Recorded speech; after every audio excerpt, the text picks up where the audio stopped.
6년 전 개봉된 영화, 우리 한국인이 거의 다 본 영화, 명작이죠. 명량이라는 영화가 있습니다. 이순신 장군이 12척의 배로 외적 330척과 싸워서 승리한 명량해전. 거기 보면 이순신 장군이, 이게 이제 역사적으로 고증됐는지 그건 제가 확인 못했습니다. 근데 그 영화에서 명장면, 명대사가 많이 나옵니다. 그 중에 제일 첫 번째로 꼽는 게 제게 아직 12척의 배가 남아있나이다. 그러면서 12척 갖고 싸우는 장면. 그리고 필사즉생, 필생즉사. 죽고자 하는 자는 살고, 살고자 하는 자는 죽는다. 바다를 버리는 것은 조선을 버리는 것이니다. 아유, 저 해군입니다. 감동받았습니다. 그리고 이런 여러 가지 이제 명대사가 있는데 그 중에 제 기억에 훅 들어온 게 있어요. 그게 뭐냐면 330척이 밀려오니까 조선 수군 12척밖에 없는데 부들부들 떠는 거예요. 그때 이순신이 아들하고 대화를 하는 장면이 나옵니다. 근데 아들이 막 설득을 해요. 아버지, 지금 상황이, 현실이 이건 중과 부적이고 결혼으로 바위를 치는 격인데, 지금으로 말하면 그런 겁니다, 내용이. 근데 아버지, 지금 다들 사기가 떨어지고 불안해하는데 이걸 싸워야 하겠습니까? 라고 얘기할 때 이순신이 말한 명대사, 그 두려움을 용기로 바꿀 수만 있다면. 기억나십니까? 그게 가슴에 훅 들어오더라고요. 그 두려움을 뭐로 바꿀 수만 있다면? 용기로 바꿀 수만 있다면. 그리고 영화에서 이순신이 혈혈단신으로 배 한 척 가지고 330척과 싸우러 나갑니다. 나머지 장수들은, 아군들은 불안해서 못 나오고 있을 그때예요. 억지로 안 되니까. 배에서는 억지로 안 되거든요.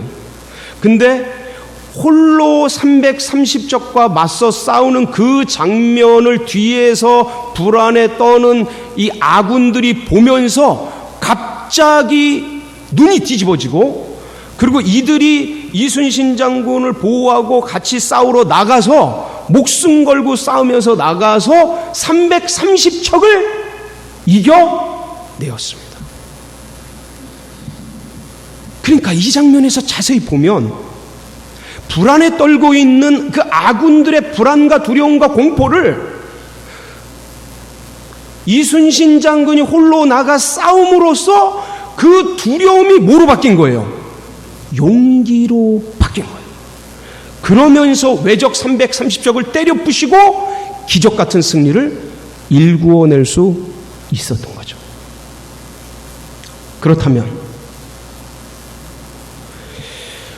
우리 인생에, 특별히 크리스찬들의 그 내면에 있는 세상을 향한 욕망, 나를 향한 그 자기를 향한 이 본능적 욕구, 뭔가 세상 것을 취하기 위한 그 욕망과 죄를 향한 그 유혹의 그 강력한 유혹, 끌어당김, 그 힘, 그 에너지, 어떻게 하면 그것을 하나님 나라를 향한 에너지로, 나가 아니라 주님을 향한 열정으로, 욕망과 죄, 욕구가 아니고 의와 은혜와 주님의 소망을 향한 열정으로 바꿀 수 있을까? 여러분, 우리는요 지금 이순신 장군처럼 칼과 창으로 싸우고 있지는 않아요.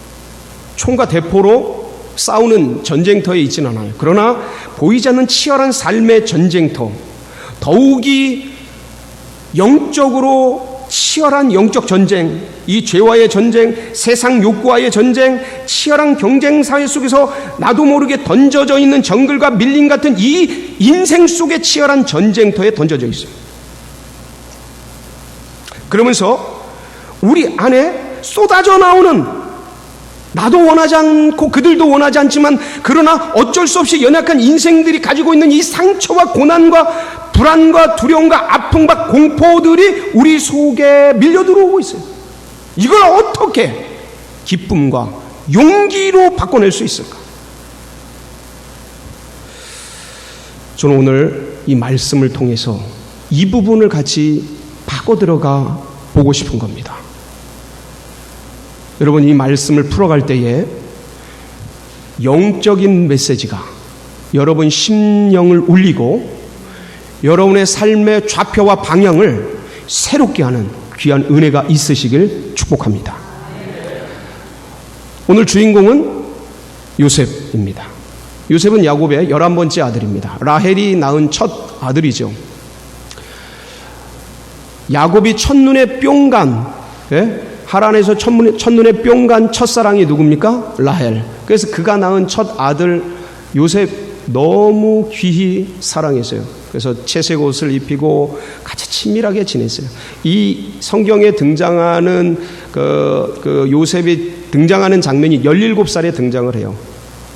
근데 이 17살 때 아버지하고 얼마나 친하게 지냈는지 집안에서 있었던 일, 형님들에게 있었던 일들을 아버지에게 막 얘기를 합니다. 근데 이게 본의 아니게 고자질이 돼요. 그러니까 그렇게 소위 고춧가루 역할을 하는 거죠. 그렇게 행동하는 요셉이 형님들은 좋겠어요, 밉겠어요? 미웠어요. 근데 어느 날 가뜩이나 미운 놈이 어느 날 꿈을 꿨다고 와서 얘기를 하는 거예요. 그러더니 형님들의 곡식단이 내 단에게 절하더이다. 그 얘기 들으니까 이 형님들 더 열받아요. 그러더니 또 얼마 있다가 이번에는 해와 달과 11별이 저에게 절을 하더이다. 이런 꿈 얘기를 막 얘기하는 거예요. 그러니까 형님들은 이걸 듣는데 너무 열받고 화나고 분노가 나요. 이제 형님들이 저 멀리 세겜 도단으로 양을 치러 갔는데 아버지 야곱이 요셉에게, 귀염둥이 요셉에게 형님들 자리 나가서 안부를 한번 확인해 보고 와라 하고 심부름을 시켰어요. 세겜성에 갔는데 도단으로 갔대. 그래서 도단성에 형님들 찾아서 막 가는 거예요. 이 17살 먹은 어린애가 지금 뭐 고등학교 1학년 정도 되는, 등치는 있겠지만 뭐 철 모르는 애이지 않습니까? 형님들 찾아가서 뭐 좀 바리바리 싸갔겠죠. 그 형님들 찾아가는데 무슨 옷을 입었다고요? 채색 옷. 그 중동의 뜨거운 햇살에 멀리서 형님들이 보니까 반짝반짝 하는 게 다가오는 거예요. 누구예요? 요셉. 형님들이 이구동성으로 꿈꾸는 자가 오는도다. 우리가 저를 죽여 이 꿈이 어찌 되는지 보자. 그리고 서로 그냥 누가 뭘 한 것도 없이 의기투합이 돼가지고 이 요셉을 잡아 죽이려고 작당을 한 거예요. 그렇게 덤벼들고 막 죽이려고 그러는데 그때 제일 큰 형님 루벤이 야, 우리 손에 피를 묻힐 일이 뭐 있냐, 죽이지는 말자. 그를 구덩이에 던져두자. 자, 여러분, 이 장면에서 한번 생각을 해보세요. 여러분, 사람을 죽이려고 작정하는 순간 눈이 어떻게 돼요? 눈이 돕니다. 전 진짜 죽이려고 싸우는 그 속에서 여러 번 있어 봤어요. 눈이 돌아버려요. 피가 거꾸로 돌아요. 그러니까 살기가 느껴지고 살의 위협이 느껴지는 거예요. 이 어린애가 아버지 심부름 따라 형님들 그 먼 거리를 헉헉거리며 달려와서 기쁨으로 와 형님, 얘는 형님들이 자기 미워하는지 어떤지 이건 눈치도 없어요. 막둥이같이, 밑에 베냐민이 하나 더 있지만 막둥이같이 눈치도 없어요. 자기가 그런 얘기 아버지한테 알려주는 걸 고자질인지 뭔지 전혀 모르고 그냥 형님들 반가워서 막 헐레벌떡하면서 왔는데 형님들이 환영하는 게 아니고 살기가 띈 눈으로 막 학대하듯이 폭력을 행하면서 묻고 죽이려고 그래요. 그때 느꼈을 이 아이의 위협과 그 공포와 두려움과 불안, 장난인 줄 알았겠죠. 처음에 이게 진짜인 거예요. 진짜 죽이려고 그러는 거예요. 그때 느껴지는 그 아이의 그 심령의 엄청난 내상, 여러분, 제가 그 동네에서 깡패들한테 한번 끌려간 적이 있어요. 인형 공장으로 끌려 들어가서, 이게 이런 얘기 갑자기 하는, 그 깡패들한테 끌려 들어가가지고 죽어라고 맞으면서 저쪽에서는 도끼질로 뻑뻑 이러고 있고, 들어가는데 그 공포 지금도 잊혀지질 않아요. 그러니까 무슨 말이냐면, 그 죽이려고 달려드는 그분들에게, 형님들에게 그 아이가 느껴지는 그 내상과 공포와 트라우마와 그 두려움과 불안, 그게 얼마나 컸을까? 근데 그때 가까스로 루벤 형님이 죽이지는 말고 구덩이에 던지자. 그래서 구덩이에 던져지죠. 그리고 이 형님들 아무 일 없었다는 듯이 성경 보면 도시락 까먹습니다. 도시락 까먹어요. 그 구덩이 근처에서. 그러다가 유다가 저기 내려가는 상인들을 봅니다. 이스마엘 후손인데 미디안 상인들이에요. 그러면서 이 유다가, 야, 저 동생 죽일 필요 뭐 있냐? 그냥 우리 돈 받고 상인들에게 팔자. 그렇게 돼가지고 팔리게 돼요. 자, 이 장면에서 밑에서 요셉은 아무것도 모른 채 벌벌 떨고 있지 않았겠어요? 형님들이 왜 나를 죽이려고 그러지? 진짜 올라가면 진짜 잘해야지. 진짜 나를 죽이려고 그러시는 않겠지. 설마. 엄마도 보고 싶고 아빠도 보고 싶고, 살아남은 진짜 형님들한테 진짜 잘해야지. 제가 표현을 다 못하겠어요. 그 밑바닥에서, 구덩이 속에서 발발발 떨면서 별 생각 다 했을 그 요셉. 그런데 갑자기 올라오라고 줄이 내려오는 거 아니겠어요? 아이고, 살았다. 형님들이 나를 살려주나 보다. 10년 감수했네. 진짜 잘해야지. 그러면서 그냥 만면에 미소를 띠고 그냥 안도의 한숨을 쉬면서 올라오지 않았겠습니까? 근데 요셉이 보는 앞에서 상인들하고 거래를 하면서 은 20에, 왜냐하면 아직 미성년자니까, 성년자 성인이면 은 30인데 은 20에 팔아넘기려고 그러는 거예요. 그러니까 요셉이 이때 이걸 알고 애걸복걸하는 거야. 형님들 제발 살려주세요. 형님들 제발 살려주세요. 애걸복걸하면서 공포와 두려움과 괴로움 속에서 형님, 아버지 어떻게 해요? 살려주세요. 그 장면이, 요셉이 살려달라는 그런 불안과 두려움과 울부짖음 속에서 살려달라는 장면이 어디에 기록이 되어 있냐면 창세기 42장 21절에 기록이 되어 있어요. 이 장면이 요셉, 총리가 된 요셉 앞에 형님들이 옛날 일을 추억하면서 말했던 장면인데 고스란히 있어요. 한번 볼까요? 42장 21절 시작. 그들이 서로 말하되 우리가 아우의 일로 말미암아 범죄하였도다. 그가 우리에게 애걸할 때에 그 마음의 괴로움을 보고도 듣지 아니하였으므로 그 괴로움이 우리에게, 그때 벌써 20년 전이 넘는 그때 그 동생이 살려달라고 애걸복걸하고 괴로움 속에 울부짖으며 형님들 잘할게요. 제발 이러지 마세요. 형님들 너 노예로 팔려가면 어떡해요? 저 죽어요. 막 그러는데 안면 싹 몰수하고 팔아버린 그 죄값이, 이때 이제 정탐꾼으로 몰려가지고 막 끌려가는 때예요. 이렇게 오나보다 하면서 옛날 일을 내뱉는 장면이에요. 그러니까 얼마나 괴로움 속에 미친 듯이 살려달라고 그랬지만 소용이 없이 그렇게 끌려 내려갑니다. 여러분, 이렇게 한과 고통과 아픔을 안고 애굽으로 팔려가는데 애굽 바로의 친위대장 보디발의 집에 종으로 팔려가요. 거기서 나름대로 원래 성실하고 참 괜찮은 사람인 거예요. 요셉이 근본적으로 성실하게 일을 해서 거기 가정 총무가 되는데, 여러분도 다 아시죠? 보디발의 부인이 유혹하면서 싫다 하는데 마지막 도망 나가다가 옷이 벗겨져 가지고 그 옷이 증거물이 돼서 얘가 나를, 히브리 종이 나를 겁탈하려 했다. 그래서 어디로 들어가요? 감옥으로 들어가요. 억울한 누명을 쓰고 감옥으로 들어가요. 근데 여기서 아다시피 두 사람의 관원장, 바로의 신하죠. 두 사람의 관원장이 이 감옥에 같이 있게 됩니다. 그때 이분들을 잘 섬기는데 어느 날 이 두 관원장이 꿈을 동시에 꿔요. 한 술 맡은 관원장은 포도나무 세 송이가 있는데 거기서 집을 따가지고 다 바로에게 바치는 꿈을 꿔요.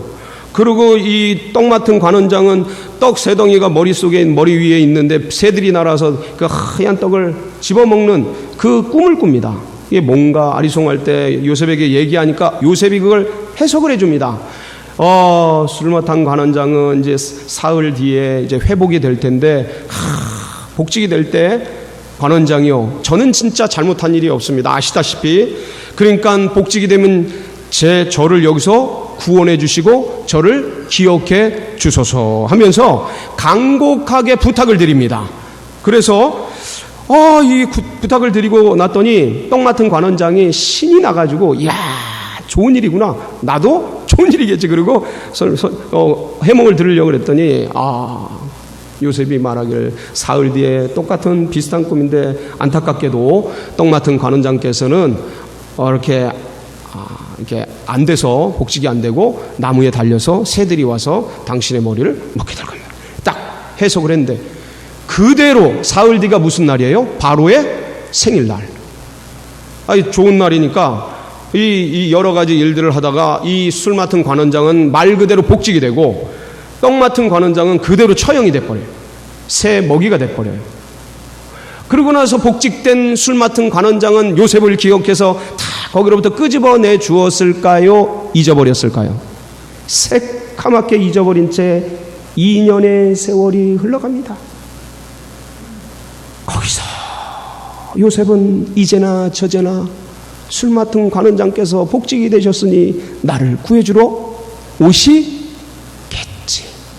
손꼽으면서 하루 이틀, 일주일, 2주일, 한 달, 2달 그러다가 자포자기하고 기다림에 지쳐서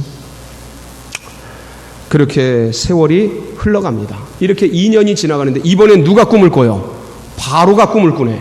바로가 꿈을 꾸는데 무슨 꿈을 꾸냐면 나일강에서 아름답고 풍성한 7마리 암소가 올라오는데 갑자기 그 뒤에 파리하고 흉측한 7마리 또 이 소들이 오더니 그 풍성하고 아름다운 암소들을 다 잡아먹는 거예요. 깜짝 놀라서 바로가 깼는데 이게 무슨 꿈인가. 그리고 또 잠을 청했는데 시리즈로 또 꿈을 꾸는데 이번에는 아름답고 예쁜 풍성한 7 이삭이 있는데 그 뒤에 파리하고 흉측한 아주 빼싹 마른 7 이삭이 오더니 그걸 다 잡아먹는 거예요. 그래 2번 연속해서 꾸니까 이게 보통 꿈이 아니다 싶어서 애굽의 모든 술사를 불러서 해몽을 요구하는데 아무도 해석을 못해. 그때 누가요? 술 맡은 관원장이 바로 왕이요 옛일을 추억하나이다. 2년 전 그때 저의 불찰로 감옥에 갔을 때 거기서 그런 제가 꿈을 꿨는데 그 기가 막히게 해몽하는 히브리 소년이 있었는데 그라면 이 꿈을 풀 수 있겠나이다 하고 요셉을 추천합니다. 그랬더니 바로 깨끗하게 단장하고 요셉이 딱 바로 왕 앞에 서게 되는데 바로가 이 꿈을 쫙 얘기를 하자마자 그 자리에서 즉석으로 요셉이 해몽을 합니다. 바로 왕이요, 이 꿈은 같은 꿈을 연속으로 꾼 겁니다. 그 아름답고 풍성한 7 암소와 풍성한 이삭 7은 7년 풍년을 말씀합니다. 그리고 뒤 이어 나온 흉측하고 화려한 그 소와 뒤에 빼싹 마른 7 이상은 7년 흉년을 얘기하는 것이니 바로 왕이요 이렇게 해서 앞에 일들을 도모하소서. 좋은 사람을 세워서 이 애굽 7년 풍년이 있을 때에 각 애굽 곳곳에 저장소를 마련해서 거기에 그 많은 풍년의 쌀들을 저장하여 7년 흉년을 대비하소서 하고 경제 정책까지 진단과 정책 대안까지 싹 마련해서 꿈 해몽을 딱 해드립니다. 그랬더니 그 자리에서 바로가 자기 인장 반지를 빼주면서 이 요셉은 이제부터 애굽의 전권 총리다. 나는 이름만이고 모든 권한은 누구에게? 요셉에게 있다 하고 정권 총리로 세워버립니다. 하루아침에 감옥에서 총리가 되는 기적 같은 일들이 일어나게 되지요. 그러고 나서 이제 7년 풍년 동안 각 곳에 이제 쫙 애굽을 순찰합니다. 그리고 각 곳에 어디에 저장소가 있으면 좋은지 다 선별하고 저장소를 짓고, 그리고 풍년 때마다 계속 거두어져서 저장소에 딱 저장을 하고, 그러고서 흉년을 대비하는데 흉년 2년째가 되던 때 오늘 일이 생긴 겁니다. 그런데 풍년 7년이 끝나가고 흉년이 시작될 즈음 총리로서 7년을 왔으니 이제 어엿한 위치를 잡고 나이가 37살 되면서 지난 17살 20년 전 형님들이 노예로 팔아서 이 아픈 상처와 내상과 쓴뿌리 가슴속에 익어졌던 그런 것들 가득 있었던 지난날의 그 고통, 그것들을 애굽 총리로 7년 있으면서 이제 잊어버리기로 합니다. 그래서 그때 아들을 낳는데 므낫세라는 이름을 줘요. 므낫세의 뜻이 뭔지요? 하나님이 내 모든 고난과 내 아버지의 온 집 일을 잊어버리게 하셨다. 이게 므낫세예요. 에브라임은 하나님이 내가 수고한 땅에서 번성하게 하셨다. 그리고 지난 일들 그냥 퉁치고 잊어버리고 애굽을 위해서 충성합니다.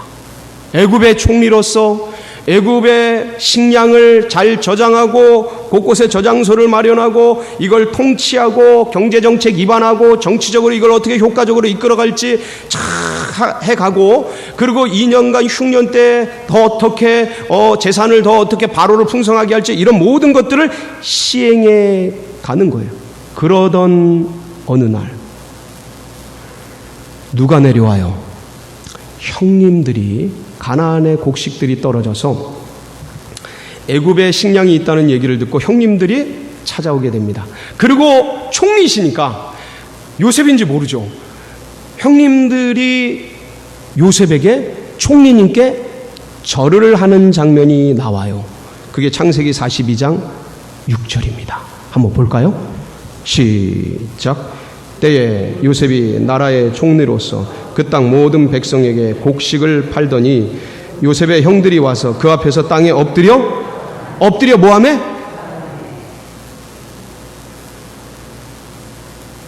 그동안 요셉은 아까 말씀대로 므낫세를 낳으면서 지난 아픔 생각하면 고통스럽고, 생각하면 화가 나고, 배신감이 느껴지고, 울분이 치솟는 그 고통스러운 마음들 그냥 잊어버렸어요. 잘 됐으니까 통치고 가자. 그리고 잊어버렸어요. 그리고 애굽을 위해 충성스럽게 일을 해왔어요. 더 많이 긁어 모아 임금을 풍성하게 하려고 여러 정책 개발하면서 여기까지 열심히 일을 했어요. 그러면서 하나님 섬기면서, 개인적으로 하나님 섬기면서 잘 충성스럽게 애굽의 총리로서 주어진 일들을 열심히 해왔어요. 그런데 형님들이 어느 날 와서 자신에게 절을 하는 이 장면을 보면서 뭐가 생각난 거예요? 22년 전 꿈이 생각난 거예요. 그게 창세기 42장 9절 말씀입니다. 같이 한번 읽어보겠습니다. 시작. 요셉이 그들에게 대하여 꾼 꿈을 자, 이때 생각난 거예요. 형님들이 엎드려서 절하는 그 모습을 보며 잊혀졌던 22년 전 17살에 꿨던 그 꿈. 첫 번째 꿈이 뭐였어요? 형님들의 곡식단이 자신에게 절을 하는 그 꿈. 이것이 인식되는 순간 요셉은 전율하기 시작한 거예요. 그 짧은 순간 전율하기 시작한 거예요. 그동안 잊었던 아픔이었고 고통이었고 쓴뿌리였는 고난이었던 그 과거사 그냥 지워버리자. 그리고 잊었던 그것. 그래도 마음이 있고 그래도 신앙인이니까 그냥 퉁치고 넘어갔던 그 사건. 그런데 이 형님들이 자기에게 절을 하는 그 모습을 보면서 이거 22년 전 내가 꿨던 곡식단, 풍년과 흉년, 곡식단. 그 곡식단이, 형님들의 곡식단이 내 단에게 절을 하던 그거였네. 이 사건이네. 그렇다면 형님들이 나를 죽이려고 하고 팔아넘기고 그동안 13년간 총리가 되기까지 피나는 고통과 억울한 누명과 감옥과 수많은 아픔을 겪었던 그 수많은 세월의 흐름 속에 있었던 그 모든 것들이 다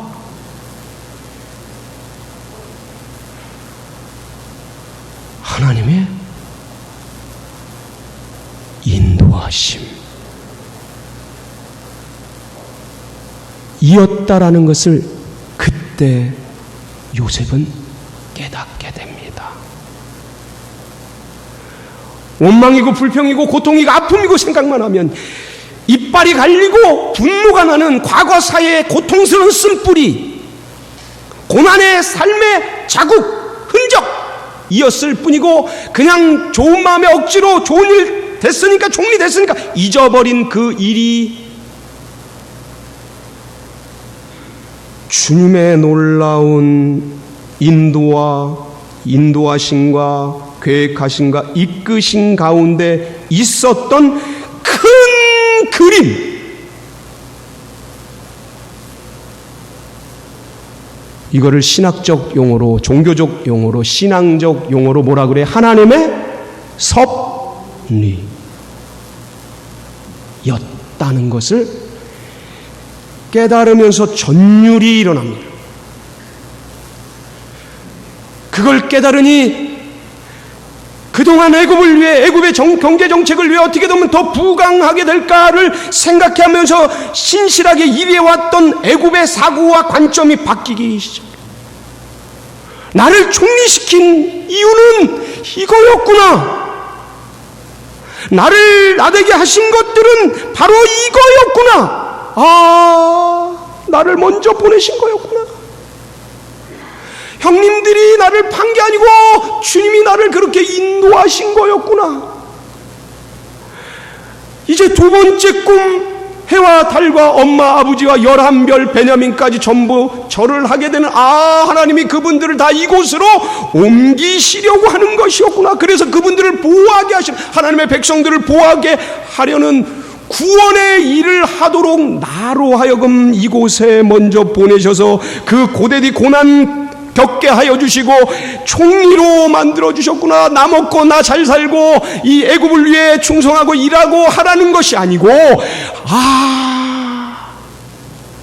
하나님의 백성, 하나님의 나라, 그 일들을 위해서 나에게 그런 모진 지난 세월이 있게 하셨고 나를 총리 삼으시고 여기까지 인도하신 것이었구나를 그때 깨닫게 된.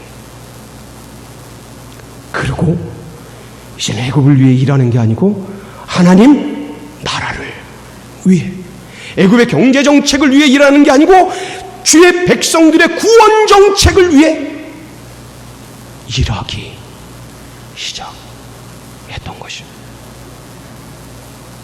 그래서 정탐꾼으로 몰고 베냐민 데리고 오게 하고 베냐민에게 은잔 시험을 통해 베냐민 끌어 당기려고 하고, 그때 유다가 총리요, 제가 한마디 하게 하소서. 이 아이와 아버지의 생명이 결탁돼 있어서 이 아이가 여기 놓고 가면 올라가면 아버지가 음부로 내려가실 겁니다. 곡하게 될 겁니다. 그러니까 차라리 베냐민을 올려보내고 저를 여기 남겨두소서 하는 얘기를 할 때 오늘 읽은 본문이 시작되는 거예요. 이 얘기를 들으면서 요셉이 감정이 격해져서 견디지 못하고 주위에 있는 애굽 신하들을 다 물리고 엉엉 우는 장면이에요.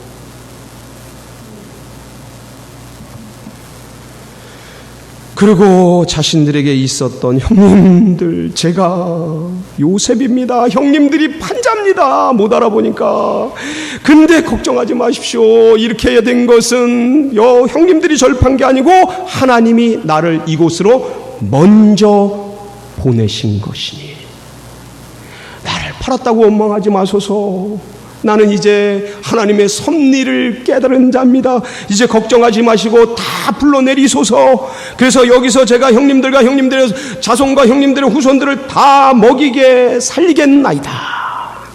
할 일들을 제가 하겠나이다. 섭리를 깨달으니 이제 할 일들이 보이는 거예요. 사명이 보이는 거예요. 그리고 나서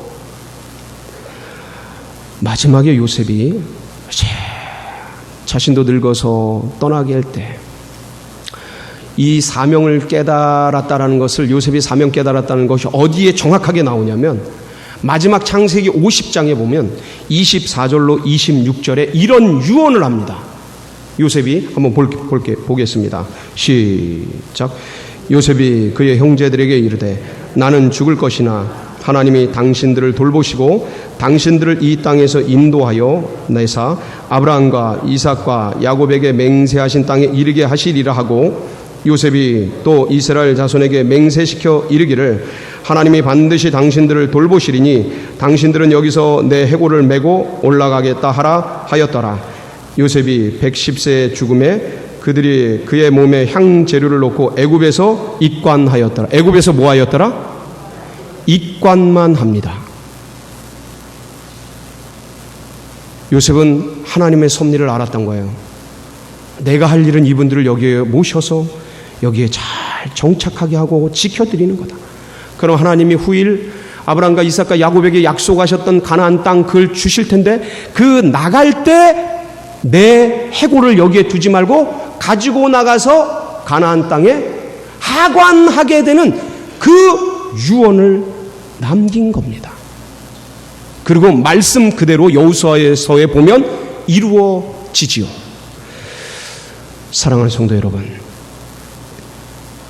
요셉이 열심히 살았습니다. 주어진 것에.